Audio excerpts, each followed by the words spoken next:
Mesdames, Mesdemoiselles, Messieurs, bonjour. Merci d'être si nombreux encore une fois pour ce rendez-vous, ce 4e rendez-vous de la saison avec notre association Culture Populaire. Alors avant toute chose, si vous permettez, j'aimerais dédier cette conférence à quelqu'un que nous recevions ici même l'année dernière et qui a consacré toute la seconde moitié de sa vie à dénoncer les dérives et les abus dans le domaine de la santé. Quelqu'un qui s'est battu avec sincérité, passion et détermination. 3 qualificatifs essentiels aux yeux de notre association. Je veux parler bien sûr de la regrettée Claire Séverac, paix à son âme. Je vous invite à l'applaudir s'il vous plaît.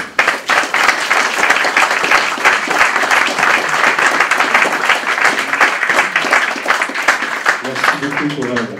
Passons à l'introduction. J'aimerais, s'il vous plaît, Marion Sigaud, elle est imprésentable, j'allais presque vous dire.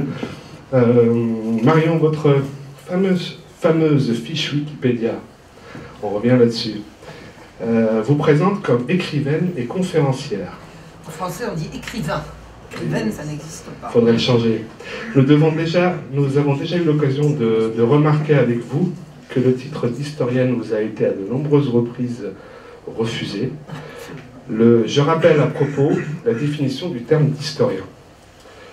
C'est celui ou celle qui se consacre à l'histoire, qui raconte, analyse des faits, des aspects du passé, rédige des ouvrages d'histoire ou enseigne cette discipline. Marion, vous êtes effectivement plus que consacrée à l'histoire. Véritable spécialiste du XVIIIe siècle, nous nous souvenons avoir eu le plaisir de recevoir à Nice à de nombreuses reprises, c'est la 4e. On se rappelle notamment de votre conférence consacrée à la démythification de la figure de Voltaire, en particulier de la période dite des Lumières.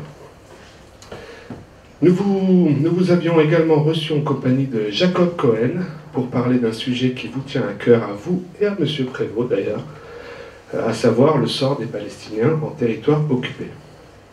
Et enfin, nous avions eu la joie de vous écouter il y a un peu plus de 3 ans, maintenant, nous parler du jansénisme, thème que nous aborderons certainement aujourd'hui, à la fois en conférence et je l'espère lors de la séance de questions du public.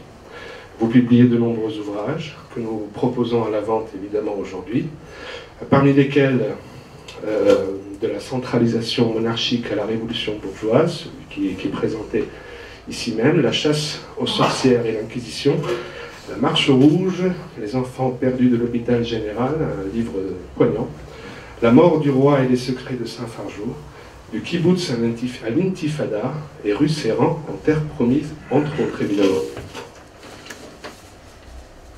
Le tout, je le rappelle, aux éditions Contre-Culture. Marion, nous avons pu constater que vos positions dérangent un certain establishment. C'est généralement un bon signe. Preuve que vous êtes sur la bonne voie, celle de la vérité, celle de l'analyse rigoureuse des faits. Vous avez été malheureusement victime le 15 janvier dernier d'une agression de la part d'Antifa qui ont voulu vous museler, vous empêcher de donner une conférence à Castelnau, voler et vandaliser les livres que vous aviez amenés avec vous. Un autodafé qui rappelle les heures les plus sombres de l'histoire. Prions, en tout cas, pour qu'ils aient pris la peine de les lire, puisqu'il nous est enseigné de tendre la main à nos adversaires. Sachez, Marion, que vous avez toute notre admiration et notre soutien ici même, et j'en veux pour preuve la salve d'applaudissements que cette salle vous réserve.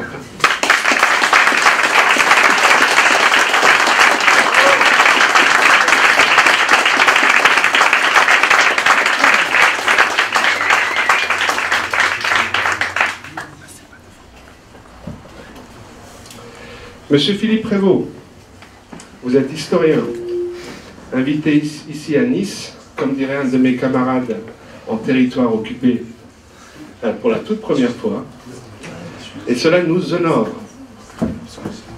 Nous sommes très fiers de vous réunir, vous et Madame Sigaud, pour un duo inédit qui s'annonce tout à fait exceptionnel. Vous avez fait des études de droit à Paris, couronné par une licence et par un diplôme d'études supérieures en droit romain et d'histoire du droit. Vous avez soutenu une thèse à la Sorbonne, accueillie comme une contribution de premier ordre à l'étude des relations entre le Canada français et la France. Sur votre fiche Wikipédia, je constate avec amusement, Monsieur Prévost, que vous avez été frappé de l'anathème « Soutien à Alain Soral et à Dieudonné ». Bienvenue au club.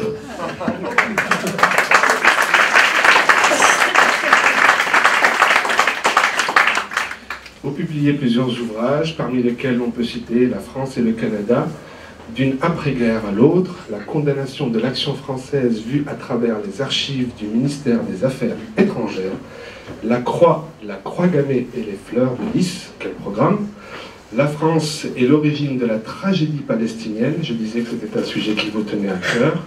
J'espère qu'on aura l'occasion lors des questions-réponses éventuellement à déborder sur ces sujets-là. Un centenaire trompeur, la laïcité en question. Pour info, nous recevrons certainement une deuxième fois Youssef Indy, que vous connaissez très bien, Marion, et que vous appréciez, parce qu'il sort un livre justement sur la mystique de la laïcité. On vous tiendra au courant. Voilà. Et enfin, Monsieur Prévost, le livre qui fait l'objet de cette conférence aujourd'hui, L'Église et le ralliement, aux éditions rééditées chez Contre-Culture, et qui fait donc l'objet de cette conférence. Monsieur Prévost, merci infiniment d'avoir accepté notre invitation. Je passe immédiatement la parole à Marion Sigaud, sous les applaudissements nourris de notre public.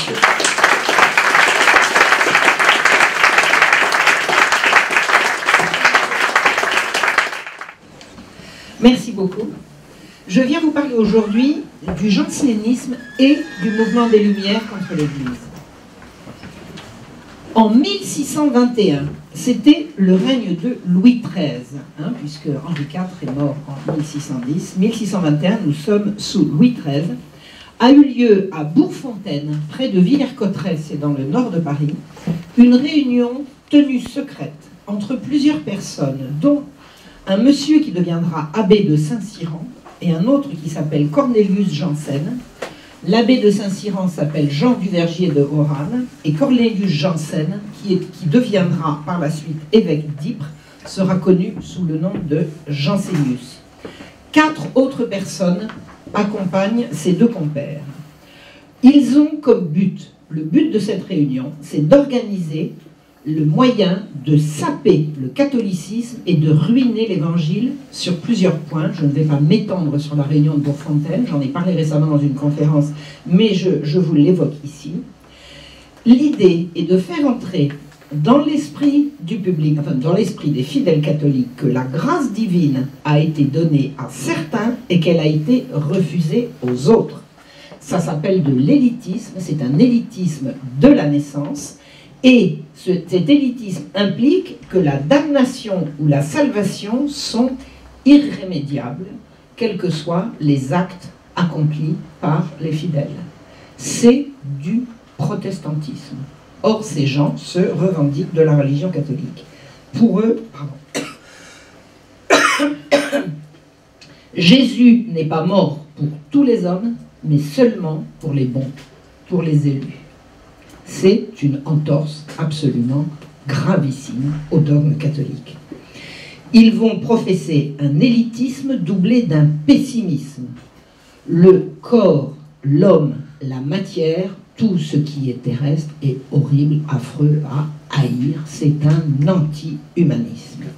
On déteste le bonheur, on croit à la prédestination. Quoi que nous fassions, si Dieu a décidé que nous serons sauvés ou damnés, il n'y a rien à faire. C'est une vision non seulement pessimiste, mais rigoureusement anti-sociale du monde. Ils attaqueront l'homme, ils attaqueront le pape en son autorité. Tous les moyens seront bons, ça donnera le jansénisme. Cette réunion secrète de 1621 a été éventée autour des années 1650. D'aucuns prétendent qu'elle n'a pas eu lieu. Beaucoup est fait a été étudié pour montrer que non seulement cette réunion a eu lieu, mais qu'elle a été rigoureusement efficace dans tous ses objectifs. Le règne de Louis XIV, donc fils du précédent, sera une guerre incessante entre l'autorité royale et la secte janséniste. Alors le roi Louis XIV fera la guerre certainement aux protestants, tout le monde le sait. Il fera également la guerre aux jansénistes, ou plutôt les jansénistes lui feront une forme de guerre, et le roi, très autoritaire, les mettra en prison et fera raser leur couvent de Port-Royal qui les nargue. Voilà, le roi est absolument autoritaire.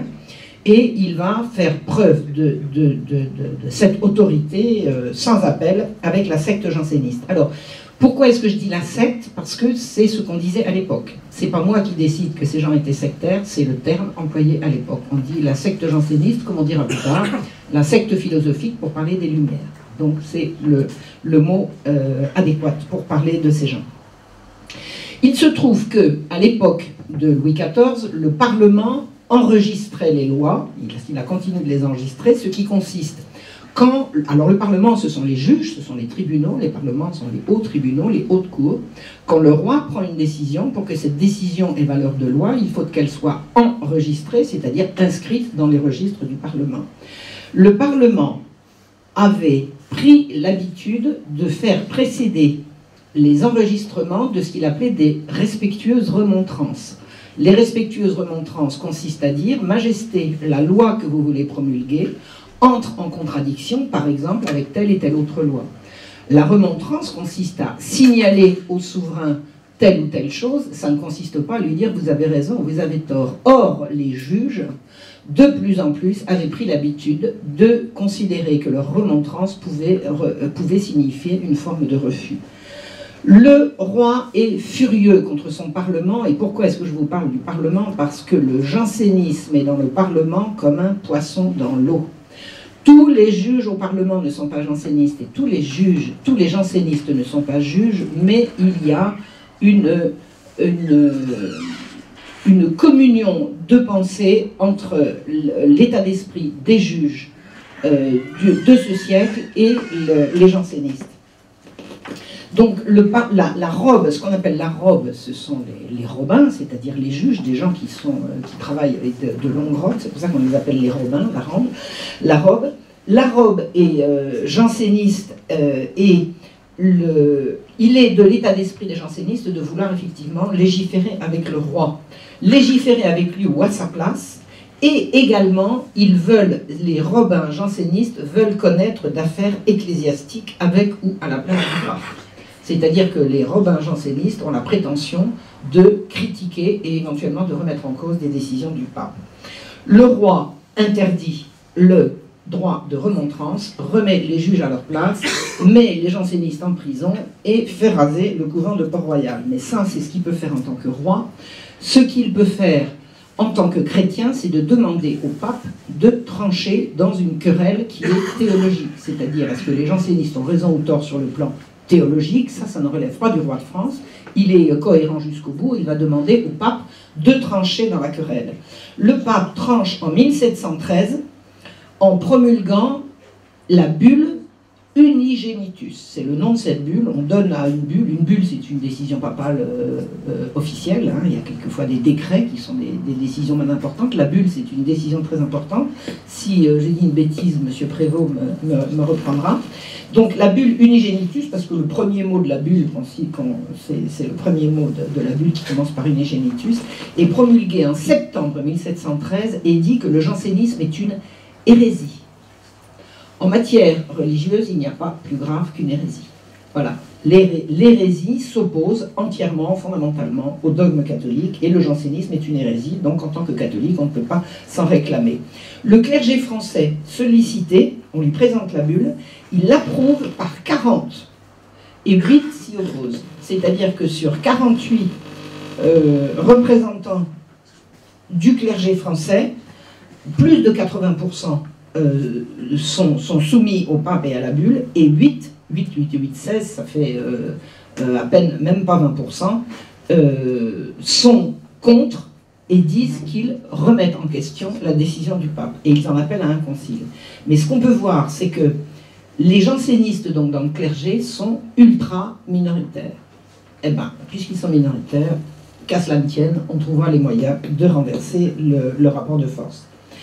Tout le siècle des Lumières, c'est-à-dire le XVIIIe siècle, verra la guerre à mort entre les jansénistes d'une part et de l'autre côté, l'autorité royale et l'autorité du pape. Les premiers sont vainqueurs. Les jansénistes gagneront cette guerre. Nous y reviendrons. Maintenant, je voudrais vous parler des Lumières. Tout le monde a entendu parler des Lumières. Premier nom qui vient quand on évoque les Lumières, le grand, l'inénarrable, l'impayable Voltaire, à qui en 1760 le lieutenant général de police écrivait « Quoi que vous écriviez, vous ne viendrez pas à bout de détruire la religion chrétienne. » Et savez-vous ce qu'a répondu Voltaire? « Nous verrons. » Et ceux qui ont vu que c'est lui qui avait raison. En 1761, Voltaire écrit à son ami Helvétius. Alors Helvétius, c'est rigolo. Vous savez comment il s'appelait Helvétius? Il s'appelait Schweitzer. Mais on aimait bien latiniser ces noms. Il écrit à son ami Helvétius: une fois que nous aurons détruit les jésuites, nous aurons beau jeu contre l'infâme. L'infâme, c'est la religion catholique. C'est pas la religion tout court. L'infâme, c'est la religion catholique. Pardon?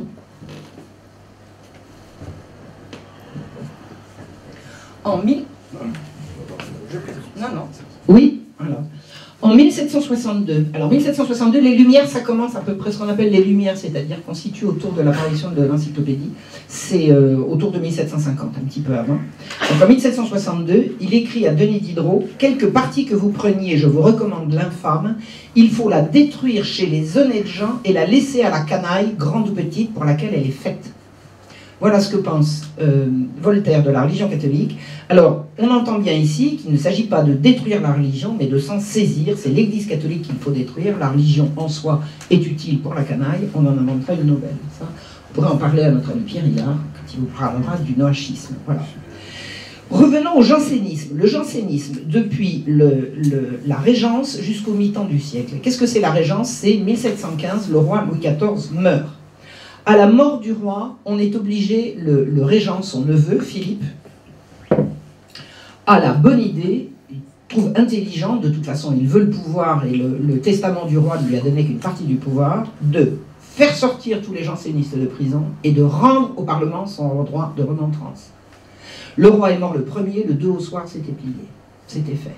Et il aura toute la régence pour s'en mordre les doigts. Il fait entrer au conseil de conscience, c'est-à-dire une espèce de ministère des cultes, le cardinal de Noailles, qui est le prélat qui a refusé la bulle 2 ans avant. C'est-à-dire que vraiment, il va introduire la guerre dans le royaume.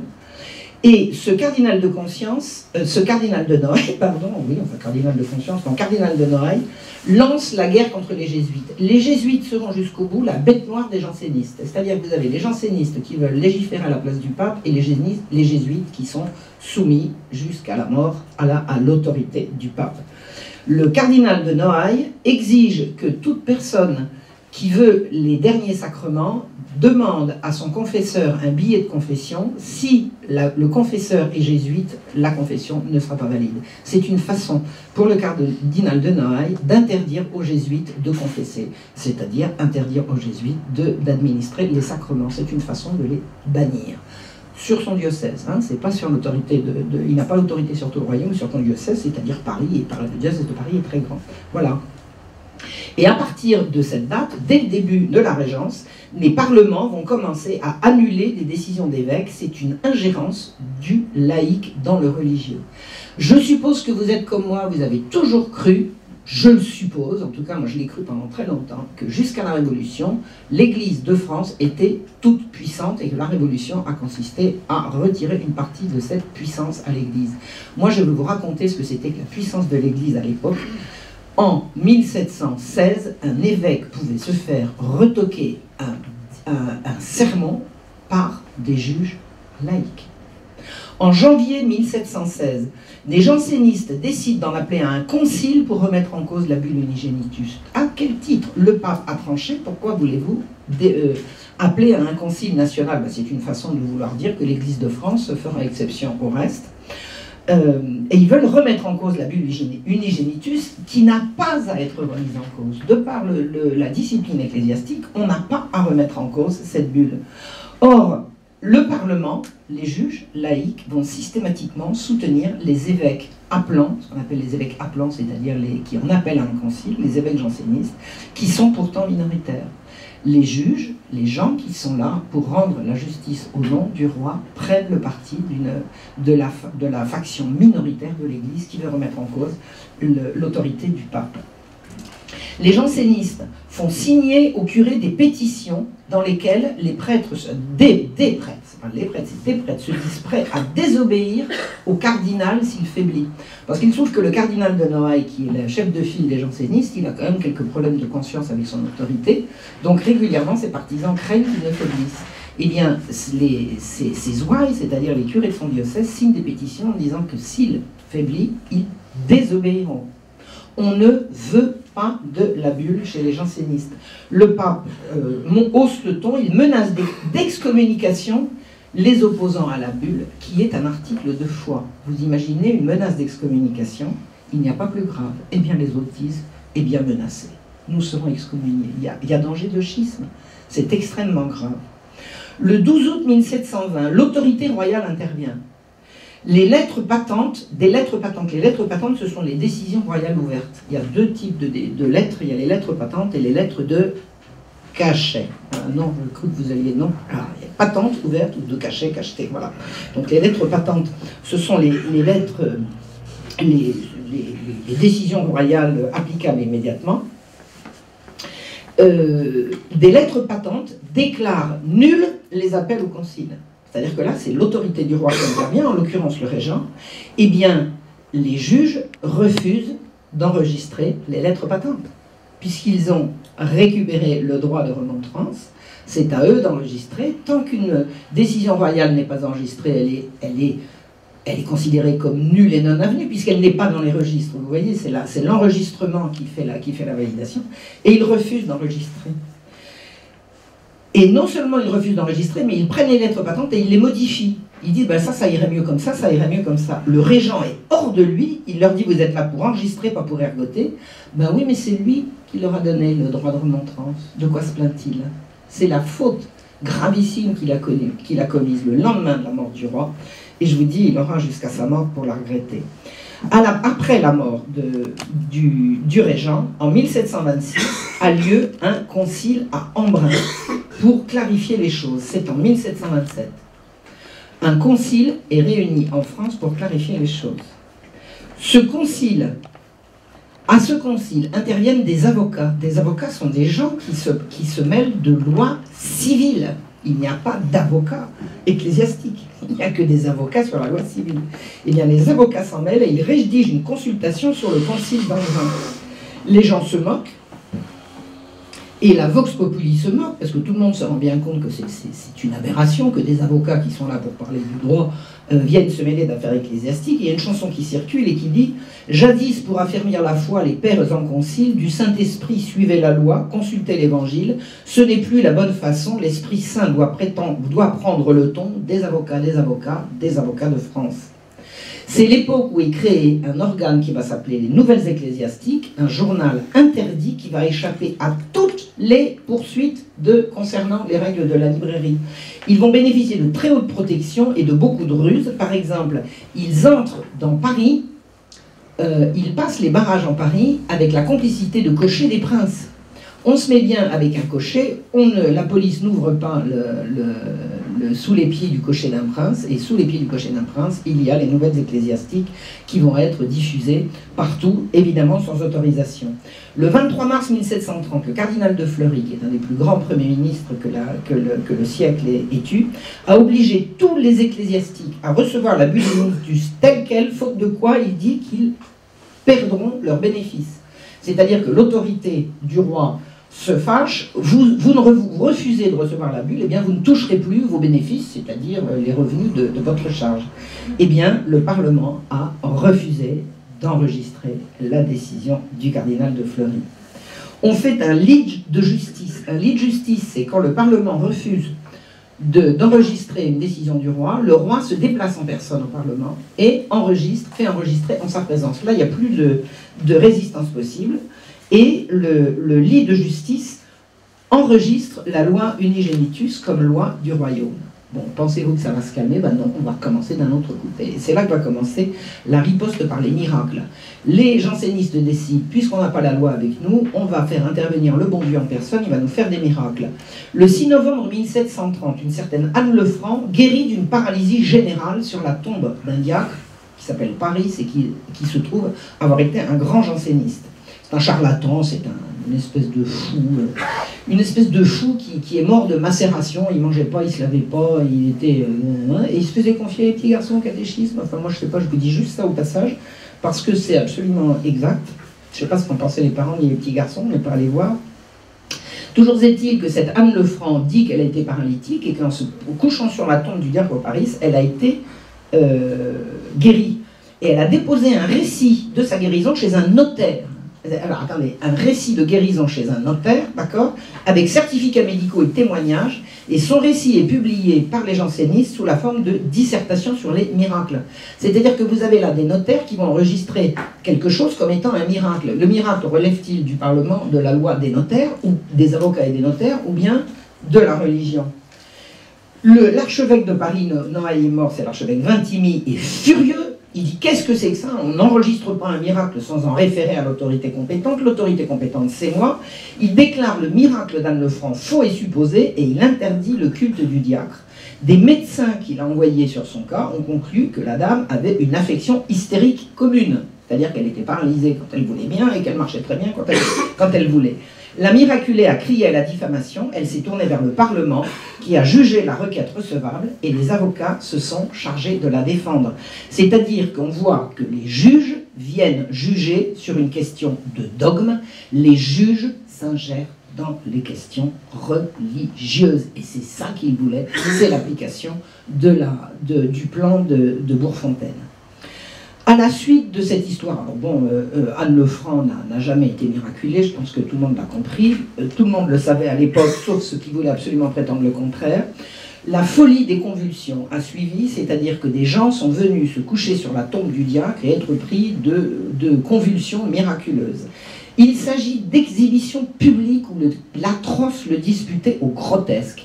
Ce qu'on appelait des miracles, c'était des exhibitions à caractère sexuel mal caché. Pourquoi? Parce que quand les filles étaient prises de soubresauts, ben figurez-vous qu'il y avait des seins et des fesses qui émergeaient de robes et de côtes mal fermées. Vous aviez des curieux et des voyeurs qui venaient tirer leurs chaises et qui venaient assister aux miracles. C'est devenu, il y avait la queue pour venir voir les miracles au cimetière de Saint-Médard. Et figurez-vous que ces miracles ont attiré la crème du jansénisme parlementaire. On a vu venir assister aux miracles, alors moi je mets des guillemets à miracle évidemment, des hommes et des femmes de la cour et de la robe, des avocats, des notables, le fils du défunt régent, le duc de La Rochefoucauld, Montmorency, la duchesse de Brissac, Madame de Saint-Simon, des conseillers au Parlement, des avocats, etc. Ces gens de la cour janséniste venaient assister aux miracles qui n'étaient que des soubresauts hystériques dont on avait vu déjà pendant la je vous ramène à mon livre sur la chasse aux sorcières et l'Inquisition. Il y a eu des scènes qu'on disait de possession pendant la période de chasse aux sorcières qui ressemblaient à ça. C'est-à-dire des femmes qui faisaient des exhibitions d'hystérie absolument lubriques d'une part et extrêmement violentes et délirantes, et on appelait ça des crises de possession. Eh bien, les miracles de la secte janséniste, ça ressemblait un petit peu à ça. Voilà. Donc, l'avocat Barbier, qui est une de mes sources favorites pour ce qui concerne tout le siècle de Louis XV, puisqu'il commence son journal en 1718 et qu'il l'arrête en 1763 et qu'il l'a tenu quasiment tous les jours, c'est une merveille. Donc lui, il habitait dans le quartier, il habitait dans le 5e arrondissement, pas très loin de Saint-Médard et à un saut de puce du Parlement de Paris, et il raconte tout ça en détail. Il dit « tous ces miracles étaient faux et montés ».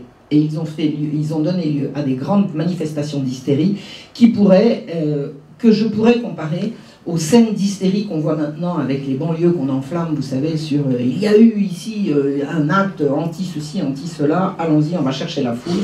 Et c'est à ça que ressemblait, mais avec les manières de l'époque, c'est-à-dire on se bat la poitrine, on s'arrache les cheveux, on pousse des hurlements, et on appelle ça la dévotion. La dévotion à notre Seigneur Jésus-Christ pour le plus grand bien de la vérité. C'était des scènes d'hystérie. Le cardinal de Fleury, absolument furieux, a fait fermer le cimetière en disant Pour faire respecter l'ordre et la loi, on ferme le cimetière et il envoie l'ordre le 27 janvier 1732. Eh bien, le lendemain, une main rigolote avait marqué sur la porte du cimetière de Saint-Médard, par ordre du roi, défense à Dieu de faire miracle en ce lieu. Ça veut dire que les jansénistes considèrent, alors ils ont toujours les rieurs avec eux parce qu'ils savent faire, mais que d'interdire ces singeries, c'est interdire à Dieu de faire des miracles. Vous imaginez pour qui ces gens se prennent. Voilà. La magistrature janséniste va tenir la droite haute au pouvoir royal sans discontinuer. Ils vont refuser la bulle jusqu'au bout. Or, cette bulle dit que tous les hommes sont égaux devant la grâce. Les hommes sont égaux devant la grâce. Dieu donne la grâce à tous les hommes. Et ces gens vont se battre jusqu'au bout pour nier cette vérité catholique. Tout le monde reçoit la grâce, c'est un dogme catholique défendu par les jésuites. Pour eux, seuls les élus la reçoivent et ils n'y peuvent rien. Ils n'y peuvent rien. Les jansénistes estiment que quelqu'un qui est damné n'a rien à faire pour recevoir l'absolution, l'absolution de ses péchés et son entrée au ciel. Donc, ils ont une vision qui est à la fois qui est désespérante de la destinée humaine. Et ils vont se battre jusqu'à la Révolution pour défendre ce point de vue. Et elle refusera toujours, la secte refusera toujours que les affaires religieuses soient l'affaire de la seule Église. Pour les jansénistes, les affaires religieuses sont l'affaire des juges laïcs. Ils veulent l'ingérence du temporel dans le spirituel. Et là, je reviens à ce qu'on nous a dit à l'école. L'Église a passé son temps avant, jusqu'à la Révolution, à faire de l'ingérence du religieux dans le laïque. C'est l'inverse qui se passait. C'était le civil qui se mêlait de faire de l'ingérence dans le religieux. Ils feront la guerre aux jésuites jusqu'à leur disparition par leur fête. Voilà. Le conflit du siècle qui va aller jusqu'à ébranler le trône,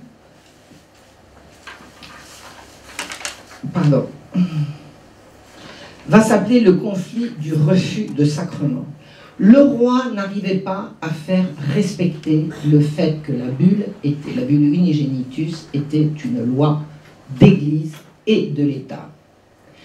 Le roi écrit « Nous ordonnons que la constitution Unigenitus soit inviolablement observée selon sa forme et teneur dans tout le royaume, et qu'étant une loi de l'Église par l'acceptation qui en a été faite, elle soit aussi regardée comme une loi de notre royaume.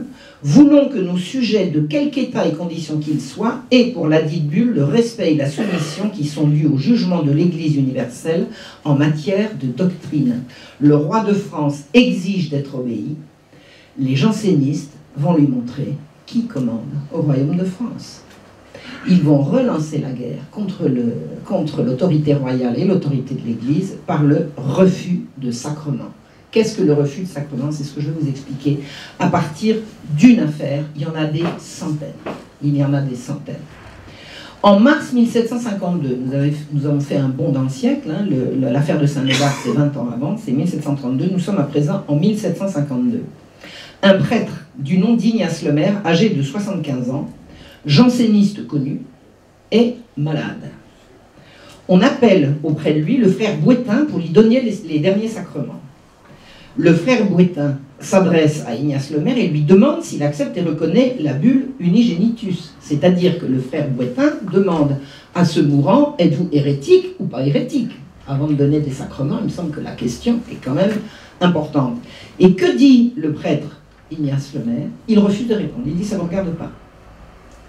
Alors le frère Bouétain dit, vous ne voulez pas répondre, je ne peux donc pas vous administrer. Eh bien, on dépose une plainte contre le frère Bouétain auprès du procureur général du Parlement de Paris pour refus de sacrement.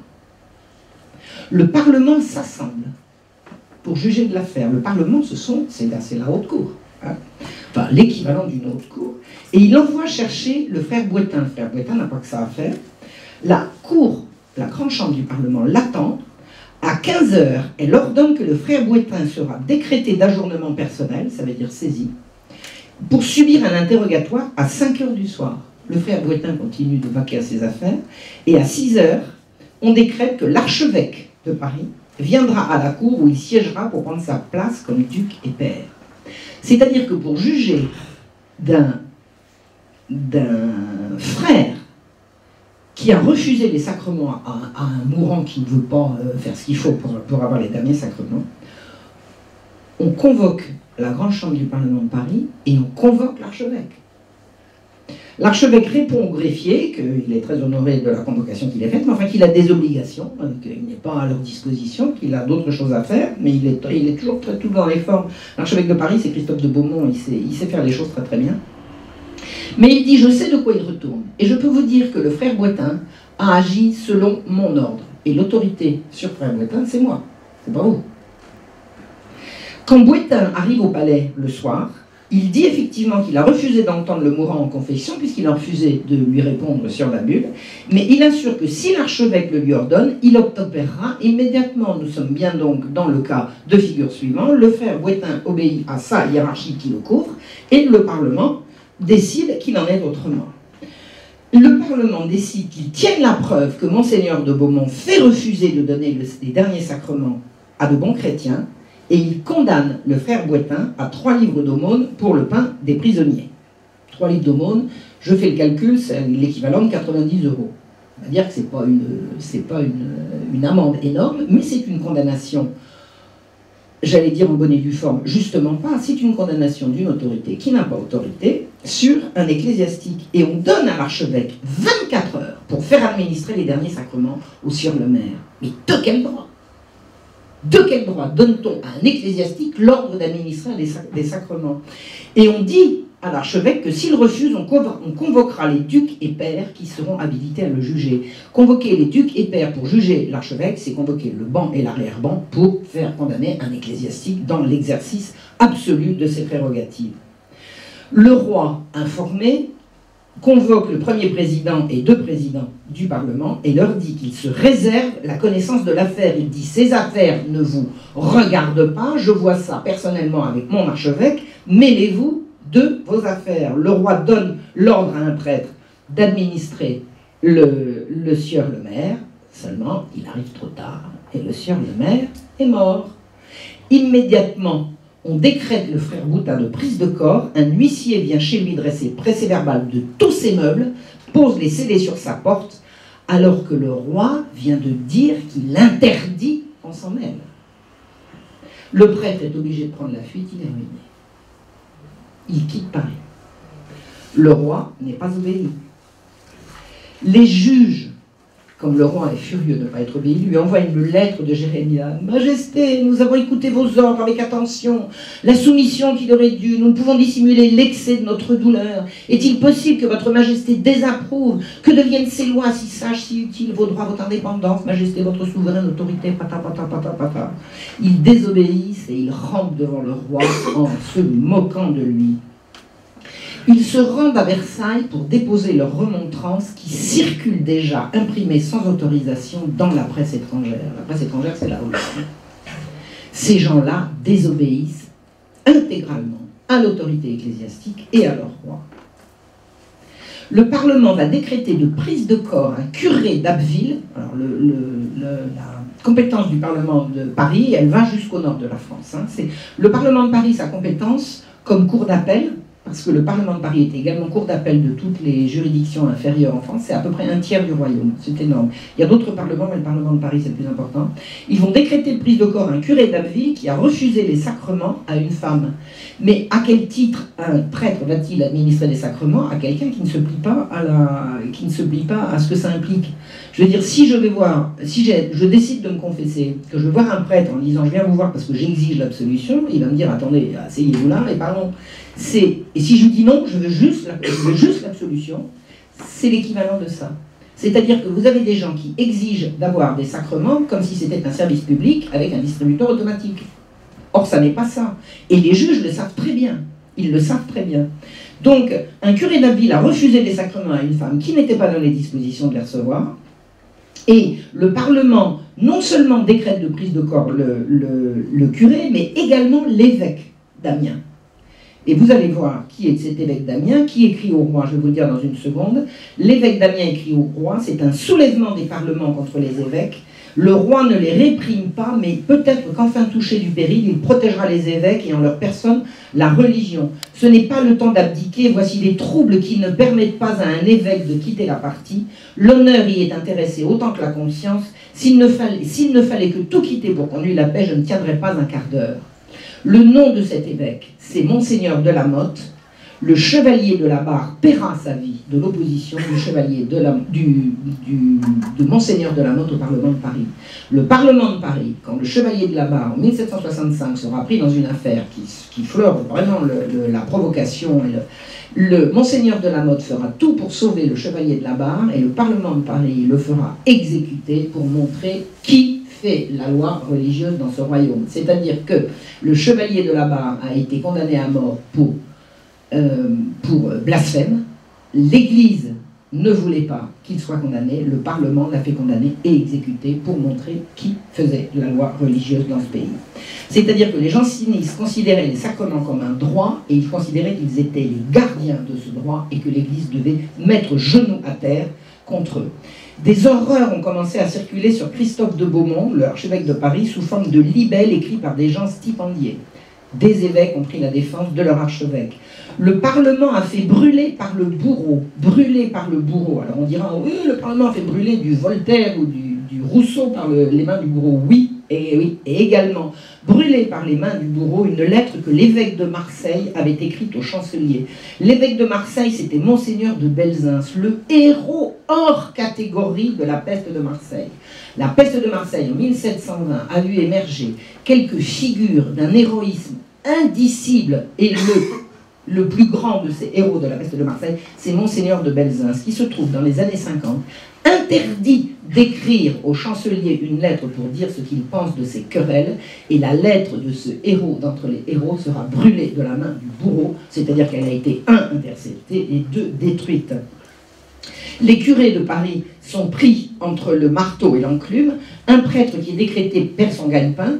Donc les prêtres supplient les mourants de dire qu'ils acceptent l'abus de l'hygiénitus et qu'ils peuvent recevoir les sacrements, et les jansénistes sont exprès de refuser, et en fait en douce ils se font administrer les sacrements par des amis à eux qui peuvent le leur administrer. Donc tout ça c'est fait uniquement pour entretenir la guerre. Donc il ne s'agit dans cette querelle des refus de sacrements ni de sacrements ni de dogmes, mais de savoir qui en France a le pouvoir. C'est ça dont nous parlons. La tyrannie s'est accélérée à partir de 1753. On a vu qu'à Troyes en Champagne, on a vendu l'ensemble des biens de Monseigneur Poncet de la Rivière devant sa porte pour 12 000 livres qui servirent à payer l'amende et les frais. C'est-à-dire que pour un refus qui relevait de sa compétence, l'évêque a été condamné à payer 12 000 livres. Je vous dis l'équivalent, par rapport au niveau de vie des gens, on peut faire un équivalent, l'équivalent de 360 000 euros. On lui a vendu en 24 heures, il est sorti ruiné. Ça vous rappelle quelque chose? Un autre travers, un procès, des amendes intenables? Je pense qu'on y est. Non, personne n'a compris. L'archevêque de Paris ne pouvait pas trouver un imprimeur sur le diocèse de Paris pour imprimer ses mandements. Parce que les imprimeurs qui étaient incorporés, comme toutes les professions, vivaient sous la menace permanente d'une dénonciation au Parlement de Paris s'ils prenaient le parti de l'archevêque. À Nantes, l'évêque a été obligé de vendre tous ses meubles pour pouvoir payer l'amende que le Parlement lui infligeait. À Orléans, à Toulouse, à Rouen, puis à Aix-en-Provence, les juges poursuivaient des évêques non seulement pour des refus de sacrement, mais pour des sermons. Un évêque va faire un sermon, un prêtre ou un évêque va faire un sermon, quelqu'un l'écoute, dépose une plainte au Parlement, qui vient chercher l'évêque et qui le poursuit. C'est ça la tyrannie de l'Église. Ça a duré jusqu'à la Révolution. Écoutez ce que disaient les poètes de l'époque. Alors ça c'est un poème anonyme, probablement quelqu'un du côté des jésuites. Quel spectacle grand Dieu, quel étrange chaos, l'autel est aujourd'hui soumis aux tribunaux, la fougueuse hérésie en perruque carrée foule aux pieds des pasteurs l'autorité sacrée. Le 18 mars 1755, le Parlement a aboli purement et simplement la bulle Unigenitus par la procédure. Le janséniste obtient ce qu'il veut, c'est lui qui régente l'Église et le roi. Maintenant, passons aux Lumières. Les Lumières qui vont se développer parallèlement au mi-temps du siècle. Qu'est-ce que les Lumières à l'époque? Les Lumières, ça va avec la raison. La religion, c'est la superstition, c'est la bêtise. C'est la bêtise. Comment peut-on croire en Dieu? Qui l'a vu? Qui peut témoigner? Donc on se moque de la religion. Et Voltaire se moquera abondamment des singeries du cimetière de Saint-Médard. Ça, de toute façon, il y avait de quoi se moquer. Mais on se bat non seulement contre la mauvaise religion. Notez bien que ces gens-là ne refusent jamais le principe de la religion. Mais la mauvaise religion, la nôtre, celle qui accourt. Mais ils se battent en même temps pour l'économie. L'économie, l'euconomie, comme on écrivait à l'époque. E-O-C-O-N-O-N-I-E, l'économie qu'un crétin a pris pour de l'écuménie, c'est pas grave. On se bat pour l'économie avec des grands noms comme Quesnay, Turgot, Gournay, etc. Et le but des Lumières, enfin pas le but, le moyen des Lumières pour faire passer ces grandes idées économiques, c'est d'écraser l'infâme. Les infâmes, vous avez compris. Donc, ils ont en commun avec les jansénistes de détester les jésuites qui sont le fer de lance de la religion donnée. On se bat également, quand on fait partie des Lumières, pour la justice. On se bat pour Calas. Alors, je ne sais pas si vous avez suivi mes conférences sur Calas, mais Calas, selon toute vraisemblance, a tué son fils, vraisemblablement également par accident ou par colère, peu importe. On se bat pour Calas, on le fait passer pour le martyr d'une religion catholique qui n'avait rien à y voir, puisque c'était les juges qui jugeaient, là c'était vraiment pas l'Église. On se bat pour Labarre, on va faire le chevalier de Labarre, on va en faire une victime de la religion, de l'Église, de l'autorité ecclésiastique, alors que ça n'a absolument rien à voir. Sirvel et autres combats de Voltaire. Le monde des Lumières, c'est celui de la bourgeoisie montante. Alors il y a des particules, il y a des nobles bien sûr parmi les gens des Lumières, mais essentiellement c'est quand même la bourgeoisie qui monte, qui monte et qui monte et qui va arriver bientôt au pouvoir. On raisonne sur la raison et on ne raisonne pas sur la grâce, mais c'est tout à fait comparable. C'est-à-dire que les gens des Lumières disent de la raison exactement ce que les jansénistes disent de la grâce. La raison n'est pas donnée à tout le monde. La raison, c'est ce qui guide les philosophes. Alors que le peuple, dans l'encyclopédie, regardez l'encyclopédie, c'est vraiment un ouvrage de référence, allez chercher raison. Vous verrez, le philosophe raisonne et le peuple, lui, ne raisonne pas. On oppose philosophe à peuple.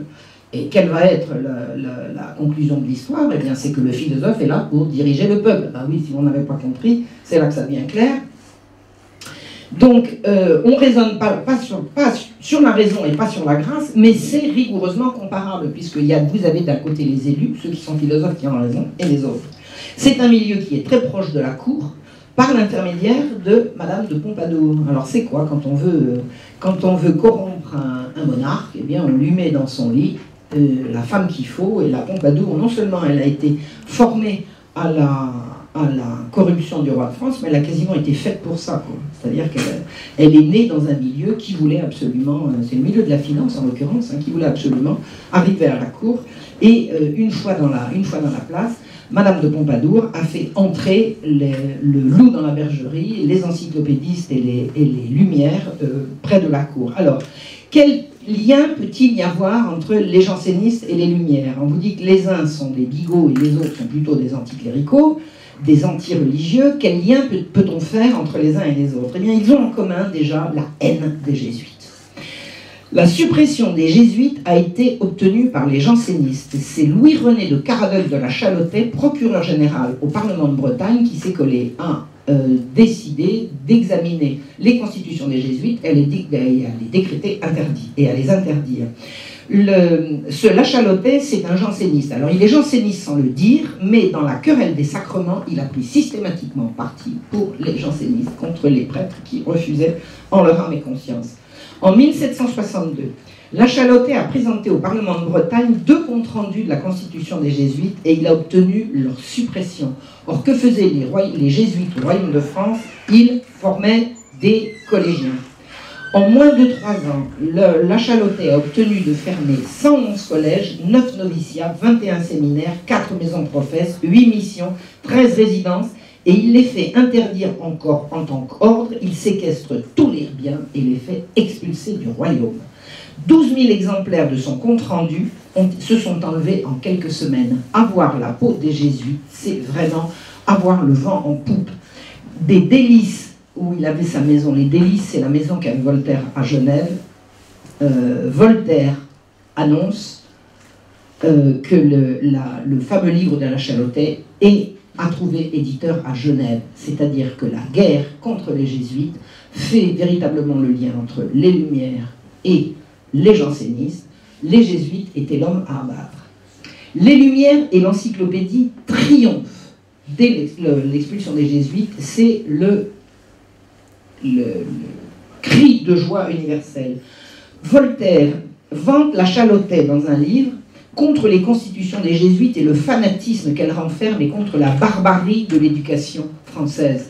Voltaire estime que les jésuites avaient une éducation barbare et que grâce à la Chalotais, on s'en est débarrassé. Diderot, dans l'encyclopédie, écrit un article jésuite. Ça, l'encyclopédie, elle est disponible à tout le monde. Vous faites Lexilogos encyclopédie Diderot, vous cherchez le mot que vous voulez, vous allez avoir toute la définition de l'encyclopédie. L'encyclopédie, avant l'invention d'Internet, c'était impossible à trouver. C'est pas que c'était impossible, mais ce sont des livres absolument énormes. Si vous les trouvez dans une bibliothèque municipale, on va vous demander quel numéro vous voulez. C'est absolument énorme. Si vous voulez IAJ ou KAL, vous voyez ce que je veux dire, ou MN ou MZ. Voilà, c'est pas possible. Alors que maintenant, grâce à Internet, tout le monde peut lire l'encyclopédie en 3 clics. Et moi, je suis allé regarder ce que Diderot dit, des jansénistes dans l'encyclopédie. Il dit la chose suivante. Au vœu d'obéissance au pape, fait au pape, les jésuites joignirent ceux de pauvreté et de chasteté qu'ils ont observés jusqu'à ce jour, comme on sait. Qu'est-ce que ça veut dire? Ils ont observé le vœu de chasteté comme on sait. Ça s'appelle une insinuation calomnieuse. Et une insinuation calomnieuse, qu'est-ce que ça fait dans un dictionnaire? Qu'est-ce que c'est que l'encyclopédie? C'est un dictionnaire ou c'est un organe de propagande? Vous imaginez le dictionnaire Larousse 2017, Tartampion, oui, enfin, c'est pas ce qu'on prétend. C'est pas ça un dictionnaire. Un dictionnaire, ce sont les faits. Et ça, c'est ce que Diderot a écrit, je pense que c'est de sa plume à l'article jésuite, à propos des jésuites dans l'encyclopédie. Il écrit en 1641, ils allument en Europe la querelle absurde du jansénisme qui a coûté le repos et la fortune de tant d'honnêtes fanatiques. Fanatique à l'époque, ça voulait dire quelqu'un qui était inspiré de Dieu. C'est-à-dire que Diderot écrit qu'en 1641, les jésuites se sont levés contre le fait que les jansénistes ne réservaient la grâce qu'aux seuls élus. Mais ça veut dire qu'il est d'accord. Ça veut dire que Diderot est d'accord avec l'élitisme jésuite. Pour revenir à Saint-Cyran, j'ai inséré ici une citation du fameux Saint-Cyran, celui du complot de Bourfontaine. Il disait, à propos de la prédestination, « La prédestination n'est rien que l'amour éternel que Dieu porte à certains enfants d'Adam, après les avoir vus tous tomber dans la damnation par le péché de leur père, y laissant les autres et n'ordonnant rien pour eux que l'enfer qu'ils ont mérité. Vous voyez par là l'obligation qu'ont à Dieu ceux qui se sauvent de les avoir séparés avant qu'ils ne fussent nés de la compagnie des autres hommes. » Ça, c'est du jansénisme. Je reviens à Diderot. En 1709, écrit-il, leur basse jalousie détruit Port-Royal. Attendez, c'est le roi de France, Louis XIV, qui a détruit Port-Royal. C'est pas les jésuites. Raconter cette version des choses, ça veut dire que le roi était le petit garçon aux ordres des jésuites. Ça n'était pas comme ça que ça se passait. C'est retirer à Louis XIV la responsabilité de ses décisions. Alors, clairement, les jésuites étaient proches du trône. Est-ce que ça voulait dire que c'était eux qui commandaient ? En 1731, dit-il, le jésuite toulonnais Jean-Baptiste Girard a été accusé et relaxé dans une affaire de meurtre concernant une jeune fille âgée de 18 ans, Catherine Cadière. Et Diderot écrit, l'autorité et l'argent dérobent aux flammes le corrupteur et sacrilège Girard. C'est-à-dire que Girard, dans une affaire de corruption d'une jeune fille, a été reconnu innocent. Et que nous dit Diderot? L'autorité et l'argent ont dérobé aux flammes le corrupteur Girard, c'est-à-dire que Diderot regrette qu'on n'ait pas brûlé vif un corrupteur. Non, c'est ça. C'est bien ça. Ben, c'est ça qui est marqué. Vérifiez. En 1755, les jésuites du Paraguay conduisent en bataille rangée les habitants de ce pays contre le légitime souverain. Vous savez ce que c'était les légitimes souverains? C'est la révolte des Guaranis contre l'esclavage. C'est pas la révolte des Guaranis, c'est l'extermination des jésuites qui prenaient la défense du peuple Guarani pour leur faire échapper. Les jésuites les avaient christianisés, ce qui leur permettait d'échapper à l'esclavage. Parce que l'esclavage dans l'Amérique latine, dans l'Amérique, c'était absolument épouvantable. Et pendant 200 ans, les jésuites ont réussi à mettre les Guaranis à l'abri. Les Guaranis étaient une société, avant l'arrivée des jésuites, qui était extrêmement prospère et merveilleuse. Ils ont été christianisé, donc il y a eu une rencontre extraordinaire entre la civilisation guarani et le christianisme, et les Lumières considèrent que les jésuites ont conduit en bataille rangée ces habitants contre leurs légitimes souverains. Les légitimes souverains qui voulaient les esclavagiser, c'est ça. Alors, ce que je vous disais tout à l'heure de la définition que donne l'encyclopédie de la raison, écoutez bien, qu'est-ce qu'un philosophe? La raison est à l'égard du philosophe ce que la grâce est à l'égard du chrétien. Le philosophe forme ses principes sur une infinité d'observations particulières, alors que le peuple adopte le principe sans penser aux observations qui l'ont produit. Il croit que la maxime existe pour ainsi dire par elle-même, mais le philosophe prend la maxime dès sa source. Il en examine l'origine, il en connaît la valeur propre, et il n'en fait que l'usage qui lui convient. C'est exactement, pour la raison, l'équivalent de la grâce. Il y a ceux qui l'ont, ceux qui ne l'ont pas. Et il n'y a rien à faire pour changer les uns ou les autres, ce qui exclut d'emblée l'éducation. Pourquoi donner une éducation au peuple, puisque le peuple est trop bête pour en avoir une? Et à propos de l'hôpital, alors j'ai parlé longuement dans d'autres conférences de l'horreur qu'était l'hôpital général. Dans toute l'encyclopédie, il n'y a pas un mot sur l'hôpital général, même à l'article « Enfants abandonnés, mendicité, pauvreté, hôpital ou charité », dont l'ensemble des règlements faisait l'objet d'un volume de 600 pages, mais l'hôpital général était tenu par la magistrature janséniste, ils n'ont jamais été chercher des poux à ces gens-là. Voilà. Sur l'éducation, la Chalotais écrivait en 1763, donc il a écrit un essai d'éducation, j'ai bientôt fini.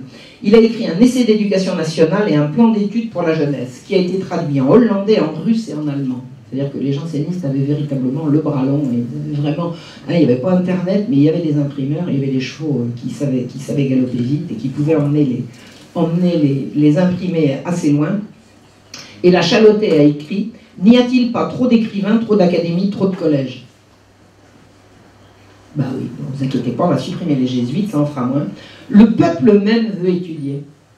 Des laboureurs, des artisans envoient leurs enfants dans les collèges des petites villes. Le bien de la société demande que les connaissances du peuple ne s'étendent pas plus loin que ses occupations. C'est pas mal ça. Hein? Eh bien, qu'a dit Voltaire à la lecture de ce chef-d'œuvre? Il a dit « Je vous remercie de proscrire l'étude chez les laboureurs.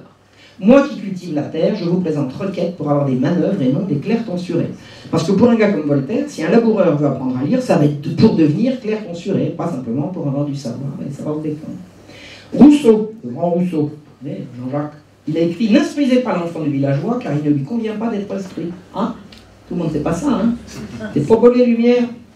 Et la Chalotais, toujours dans son essai d'éducation, Lumière, janséniste Lumière, la Chalotais écrit « À l'égard de l'usage de l'histoire, parce qu'on va quand même enseigner l'histoire, non pas au peuple, mais aux heureux élus, on a un petit livre de l'abbé de Saint-Réal qui est bon, mais qui vaut mieux. Mais ce qui vaut mieux, sans comparaison, c'est ce qu'a dit Monsieur de Voltaire dans son 7e tome, édition de 1757, des mélanges de philosophie, de littérature et d'histoire. Quand il établit les vérités, personne ne les établit mieux et ne les présente si bien. Il n'est pas possible de redire ce qu'il a dit sans l'affaiblir. C'est-à-dire que Monsieur de la Chalotais renvoie l'ascenseur en disant que Voltaire est un grand écrivain et un grand historien. Alors ne le croyez pas, Voltaire ment tout le temps. Tout le temps, tout le temps, tout le temps, tout le temps. Quand Voltaire dit quelque chose, c'est que c'est pas vrai, parce que si c'était vrai, il ne le dirait pas. Ça marche, toujours. Et donc, le haut magistrat janséniste lèche les bottes du philosophe pseudo-martyr de la liberté d'expression. Parce que ça vient de haut. La Chalotais, c'est un personnage gigantesque. Maintenant, et j'en ai bientôt fini, sur le libéralisme économique. Je vous ai dit que les théories des Lumières, c'était laisser faire, laisser passer. C'est ce qui a donné la Révolution française et l'horreur du 19e siècle. Vous avez Gournay, Quesnay, Turgot, qui sont les grands penseurs de cette horreur, qu'on a appelée assez intelligemment l'horreur économique il y a quelques années. Et la Chalotais écrivait en août 1764 qui vit le démarrage de l'expérience libérale, c'est-à-dire la fin de la police des grains et la fixation du prix des subsistances par le marché. La Chalotais écrit « Grâce à sa majesté et au ministre qui régit ses finances, le système des prohibitions paraît abandonné sans retour. » Les prohibitions, c'est la surveillance des marchés pour empêcher les spéculateurs. Il dit « Système fatal qui défendait au sujet d'un même souverain de se prêter de mutuels secours, ce qui interdisait entre la France et les autres nations cette communication dans les échanges du superflu avec le nécessaire qui est si conforme à l'ordre de la divine providence. » Ça, c'était les arguments des libéraux. Ils disaient « Si vous ne laissez pas faire le marché, vous interdisez à la marchandise qui est en excès d'atteindre le lieu où elle est en manque. » Or, ça n'est pas vrai. Ce que veulent les libéraux, c'est que ce soit le marché, le marché, c'est-à-dire la libre concurrence qui organise la circulation des subsistances, alors que dans les systèmes précédents, il y avait pour ça une police des grains qui veillait au grain, comme on dit, et qui faisait ça très bien. Mais à partir du moment où la police des grains s'occupait d'interdire que le prix ne monte trop haut, elle entrait en contradiction avec les intérêts des marchands. Et là, on voit que la Chalotais, qui est un magistrat janséniste et qui n'est pas un parent des Lumières, prend la défense de ce système. Et il dit les permissions particulières, cette ressource inutile qui enrichissait quelques particuliers aux dépens de la nation, ne décourageront plus le cultivateur. C'est toute l'idéologie des Lumières. Les règlements interdisent le développement de l'agriculture. Ce qui est faux, c'est le développement de l'agriculture de gens qui ne sont pas agriculteurs, c'est-à-dire les entrepreneurs de culture, bourgeois ou nobles, qui ont investi dans la terre en faisant travailler les autres. Ça va être tout le renversement de l'ancien régime va tenir à ça. Nous pouvons espérer un plan d'imposition équitable et fondé sur les vrais et uniques principes, la culture des terres et l'augmentation des richesses de l'État. C'est-à-dire que le résultat de cette libéralisation qui a eu lieu effectivement en 1763, à l'époque très précisément de l'interdiction des jésuites, qui est soutenue, comme on a vu par la Chalotais, et qui est le travail de ça qu'ont fait les Lumières, va être une misère effroyable dans tout le royaume. Les gens vont courir après des convois de grains qui vont sortir de leur village pour aller, en fonction des intérêts des marchands, les enrichir plus loin. Ça va être le recul du roi quelques années plus tard, puis en 1775, quand commencera le règne de Louis XVI, la guerre des farines qui mènera à la Révolution française. Donc le procureur janséniste et les Lumières sont la main dans la main pour renverser l'ancien système qui fait de l'économie ce qui met le pain à la portée de tous les sujets du royaume pour en faire un objet d'enrichissement qui mènera au capitalisme sauvage et à la société dans laquelle nous vivons. Les jansénistes et les Lumières vont se rendre, j'ai encore 5 minutes, c'est bon, de petits services entre amis. Le 1er novembre 1764, on trouve dans la correspondance littéraire de Grimm. Alors, si la correspondance littéraire, c'est pas les Lumières, il y a un truc qui m'a échappé. Il écrit « Réquisitoire de la Chalotais pour l'enregistrement de l'édit sur la liberté du commerce des grains. Ce magistrat est le seul du royaume qui ait les idées et le ton d'un homme d'État. » Voilà. C'est-à-dire que la Chalotais, magistrat janséniste, est d'accord avec la libéralisation de l'économie. Ça s'appelle un renvoi d'ascenseur. Le 1er octobre 1765, Grimm toujours écrit. Alors, je vous situe le personnage. Il s'agit d'Élie Fréron, qui est un critique littéraire, qui est haï de Voltaire, parce qu'il a critiqué Voltaire. Le métier d'Élie Fréron, c'était de faire de la critique littéraire, donc il ne critiquait pas pour dire du mal des gens, il critiquait non pas la personne, mais son œuvre. Et Voltaire le détestait, parce que Voltaire ne voulait pas qu'on critique, et Voltaire s'est battu contre Élie Fréron, mais à mort. Et Élie Fréron a été un des premiers à avoir émis des doutes sur l'innocence du fameux Calas. Donc ça a mis bien évidemment Voltaire en furie. Et voilà ce qu'écrit Grimm à propos de Élie Fréron. Cette bassesse commise après le jugement souverain rendu en faveur de ces infortunés mériterait même une punition exemplaire. C'est-à-dire que Grimm, tenant des Lumières, réclame une punition contre un écrivain qui a mis en doute la version voltairienne de l'affaire Calas. Ça mériterait une punition. Voilà. Ça ressemble quand même à ce qu'on lit un peu aujourd'hui, hein. Ça ressemble même beaucoup, je ne sais pas ce que vous en pensez. Et il écrit « Jean Fréron vient de faire un voyage en Basse-Bretagne pour recueillir la succession d'une nièce qui lui est échue inopinément et qu'on dit assez considérable vu le trafic lucratif que la défunte faisait de ses charmes dans les ports les plus fréquentés de la province. » Vous avez un écrivain parisien, un critique littéraire parisien qui va recueillir une succession en Bretagne. On traite la tante dans les questions de putain des ports, de putain des docks. En passant par Rennes, Jean Fréron a cru, alors il s'appelait Élie, Élie et pas Jean, mais c'est Voltaire qui l'a appelé Jean parce qu'il avait besoin pour faire une rime de l'appeler Jean parce que Élie avait un pied en trop, donc il l'a appelé Jean. En passant par Rennes, Jean Fréron a cru pouvoir disserter sur les affaires du Parlement de Bretagne comme sur le procès du malheureux Calas. Vous imaginez, disserter sur les affaires du Parlement de Bretagne, comment ose-t-on discuter? Monsieur de la Chalotais, procureur général du roi, instruit de ses propos, l'a fait venir chez lui. Comment vous appelez-vous? Monseigneur, je suis Fréron. Je ne connais pas Fréron, mais on m'a rendu compte de vos propos et je vous conseille de quitter Rennes sous 24 heures si vous ne voulez pas qu'on vous en fasse justice. C'est-à-dire grâce à la pression de Voltaire sur le magistrat, la Chalotais, Jean Fréron ne peut pas passer par Rennes. Il avait le talent, la conviction et la probité pour lutter contre les gens des Lumières. Il sera persécuté à mort. L'alliance entre les jansénistes s'est faite également avec les francs-maçons. Et là, à un moment donné, on ne voit plus la différence entre les uns et les autres. Le franc-maçon Conti, grand prieur de l'ordre Saint-Jean de Jérusalem, logeait à Paris le page, le rédacteur des nouvelles ecclésiastiques. C'est-à-dire que l'agent véritablement de toute la propagande janséniste était logé par un maître franc-maçon. Et à la mort de Conti, on a retrouvé sur lui une bague contenant les reliques du fameux diacre Paris. Si ce n'est pas l'alliance de la franc-maçonnerie et du jansénisme, je n'ai pas compris. La révolution verra la victoire des uns et des autres après 170 ans de travail de sape méthodique et systématique. Les jansénistes vaincront puisque la constitution civile du clergé et l'expropriation des biens de l'Église est ce qu'ils ont voulu depuis le début. Ils ont voulu la soumission de l'Église à l'État, c'est ça le projet, le programme, et la constitution civile du clergé, c'est exactement ça qui leur a été donné. Alors, ils n'étaient plus organisés en tant que secte à l'époque, mais c'est toute leur influence qui a triomphé à ce moment-là.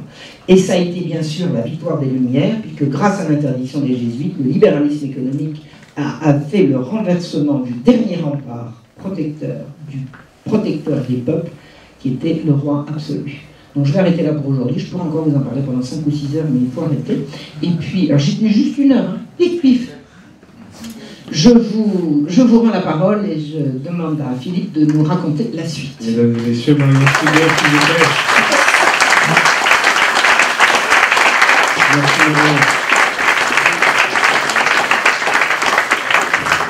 Merci.